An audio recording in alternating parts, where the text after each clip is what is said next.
হজ যাত্রার প্রথম ফ্লাইটের বাকি আর মাত্র কয়েক ঘন্টা। রাত 12টা 20 মিনিটে পবিত্র কাবার উদ্দেশ্যে ছেড়ে যাবেন বিমান বাংলাদেশের ফ্লাইটে হজ যাত্রীরা।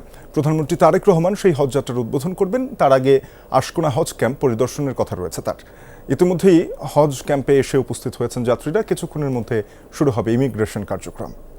ক্লিংকার বেশি থাকলে সিমেন্ট বেশি খাঁটি। আনোয়ার সিমেন্ট। ঘর থেকে বের হওয়ার পরেই পবিত্র ধর্মীয় যাত্রা শুরু হয়েছে এই হজ যাত্রীদের। আকাশপথে যাত্রার আগে আশকোনা হজ ক্যাম্পে অবস্থান করছেন শত শত মুসল্লি। আমরা ইতিমধ্যেই বিমান টিকিট, ভিসা, পাসপোর্ট সব পেয়ে গেছি আর কি। যুদ্ধ বিরস্ত সমস্ত ফাতনা ফ্যাসাদ থেকে আমাদেরকে যেন নেক এবং এক হাজার যেন চলার জন্য তৌফিক দেয়, এটাই দোয়া করি আর কি। প্রত্যেকটা হজের কাজ যেন আমরা সহজ এবং সরল করে দেয় আল্লাহ, যাতে আমরা প্রত্যেকটা কাজ করতে পারি। দোয়া করবেন আপনারা যেন আমরা যেন সঠিকভাবে মক্কা থেকে হজের কাজগুলি সুসম্পন্ন করে বাংলাদেশে আসতে পারি ইনশাআল্লাহ।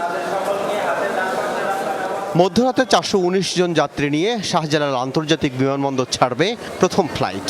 এই কার্যক্রমের উদ্বোধন করবেন প্রধানমন্ত্রী তারেক রহমান। তার আগে আশকোনা হজ ক্যাম্প পরিদর্শনের কথা রয়েছে তার। ইতোমধ্যে বাড়ানো হয়েছে নিরাপত্তা ব্যবস্থা।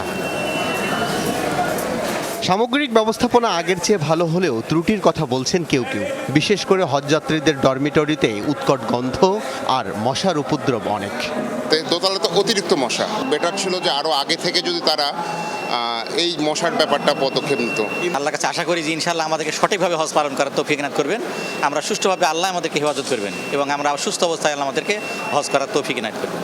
হজ ক্যাম্প পরিদর্শন করে ধর্মমন্ত্রী জানান, যুদ্ধের কারণে হজ কার্যক্রম বিন্দুমাত্র ব্যাহত হবে না। এছাড়া আগামী বছর থেকে খরচ কমানোর কথাও জানান মন্ত্রী।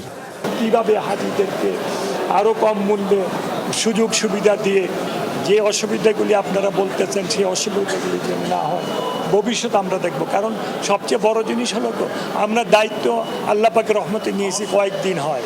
এবার ৭৮,৫০০ জন হজ পালন করতে সৌদি আরব যাবেন। শনিবার 14টি ফ্লাইটে সৌদি পৌঁছাবেন প্রায় ৬,০০০ যাত্রী। সবার ইমিগ্রেশন কার্যক্রম হচ্ছে আশকোনা হজ ক্যাম্পে। আল আমিনা কহন, যমুনা নিউজ, ঢাকা।